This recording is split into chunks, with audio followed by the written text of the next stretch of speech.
Percocet Productions here, and today we're going to be taking a look at what we expect from Red Dead Redemption 3. We're gonna have a couple bullet points to go over, a couple things that we brainstormed, and our list could be similar, completely different. We don't know, but we're gonna get right into it. I'm Ethan. And I'm Jason. Let's go. So for my first bullet point, I had just take us back to like the 1870s or the 1880s, not like the early 1900s. Okay. You know, if this is supposed to be like a Western cowboy game, we're really far away from like the Wild West era. You know, everything is starting to be like settled and like literally, I remember specifically on the back cover of Red Dead 1, which was set in like 1911, it said the Wild West is dying. Yeah. So it's just kind of weird to have a whole cowboy game centered around the dying Wild West, you know? Like honestly feel like if they're gonna do another one, it should just be set like way before what we've seen. Yeah, I can totally see that. That kind of plays into one of my parts. I said a prequel to the prequel. So, looking at young Arthur, right? Looking at Dutch just getting the group started. Hosea when he was like more in his prime, right? Like maybe like 10 years before Red Dead 2.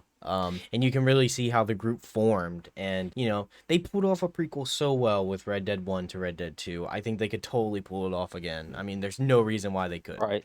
Yeah, that makes total sense. I mean, they really could do that. For Yeah. mine though, I took it a little bit a different route for my next bullet point. Mm-hmm. I was saying give us new characters and a new story along with like a new area. Oh, You okay. know, I mean, we had Red Dead 1 and Red Dead 2 were obviously tied together because we had John and like the same area and everything. It was just expanded on. Well, I mean, at this point, if we're going to be going back in time, we don't need another prequel.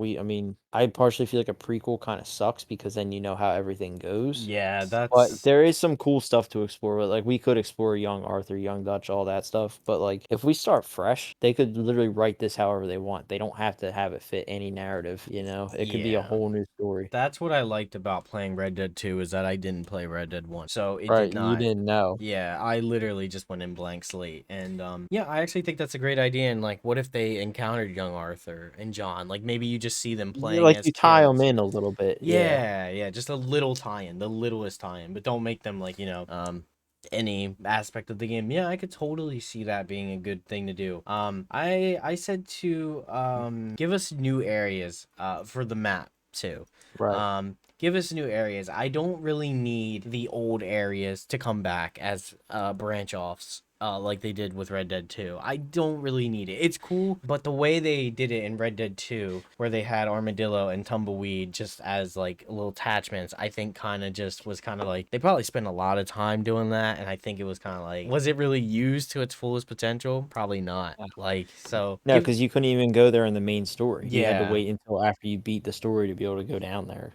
Right. And there was not as much there as like, as the other areas of the game. There was really not as much like enticement to go there. Right. For my next one, I actually said the customization factor. Mm. And when I say that, I mean like I want to be able to make my own gang, like customize our hideouts, what the gang wears, you know, like stuff like that. Yeah. You know, like Nice. they went all in with the customization on like Arthur and the guns and stuff like that, and that's great. I was really happy about that. But like if we were to get like a new story where you're like a gang leader, why can't you like customize your own gang? Like, okay, we're all gonna wear, say, top hats or bowler hats or whatever, Yeah. and we're all gonna use this gun. We're all gonna hide out here. We're gonna customize our hideout, like stuff like that, you know? Yeah, way more custom. And then to like Yeah. do missions and stuff like they have set up in like Assassin's Creed with like the initiates where you can like send them out to do certain missions and stuff like that, or like what was the other game, or like Black Flag from Assassin's Creed where you had like your own fleet of ships. You could Mm-hmm. send them out to like do different raids and stuff and bring back supplies or like trade and stuff like that. True. Yeah, So I just think actually. that would be cool. That's a great point, actually. That's great. These are just some ideas that I shot around in my head. What if they just remastered Red Dead 1 afterwards? Right.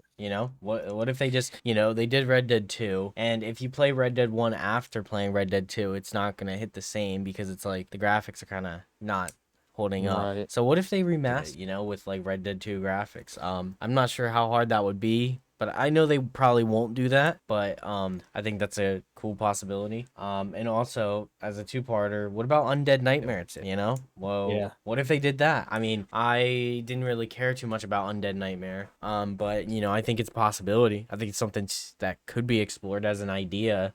And it would be fun to see like an Undead Nightmare DLC for Red Dead 2, just for Right. fun. And it's very weird that they didn't include one, because that was like the biggest thing a lot of people were waiting for, was the Undead Nightmare for Red Dead 2. And it just never came.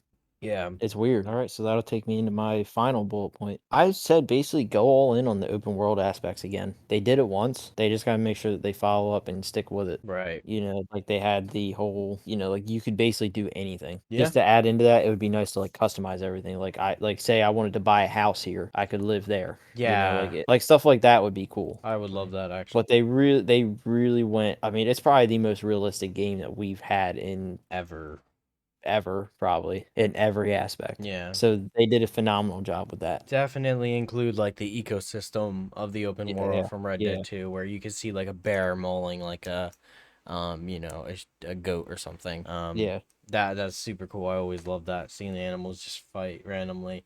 I will say that just some other ideas, maybe not ideas I want per se, but something they could do.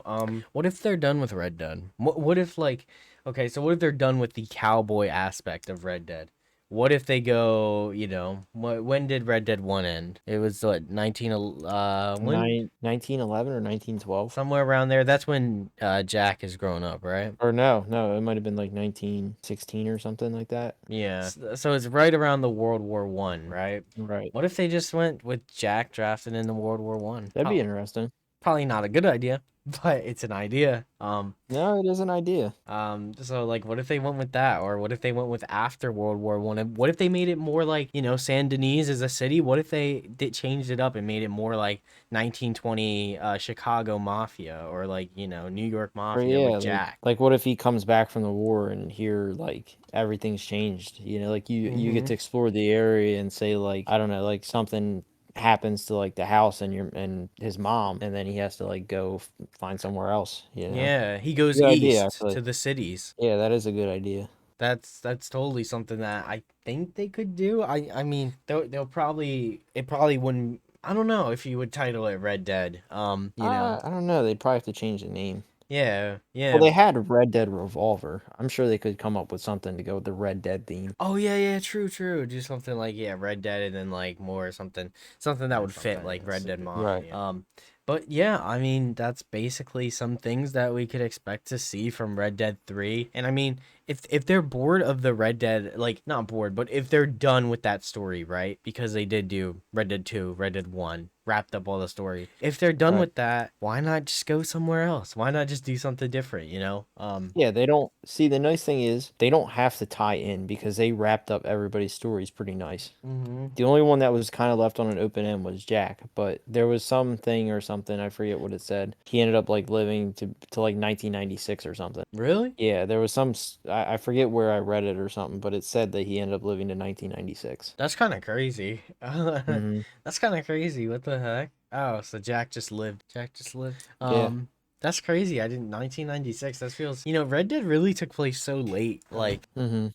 at the end. But yeah, these are just some things that I expect to see. Let us know down below what you guys would expect to see. And yeah, make sure to check out all the other videos that we have made on Red Dead. We have a huge playlist that you guys could check out. All right, thank you guys for watching, and make sure you like and subscribe.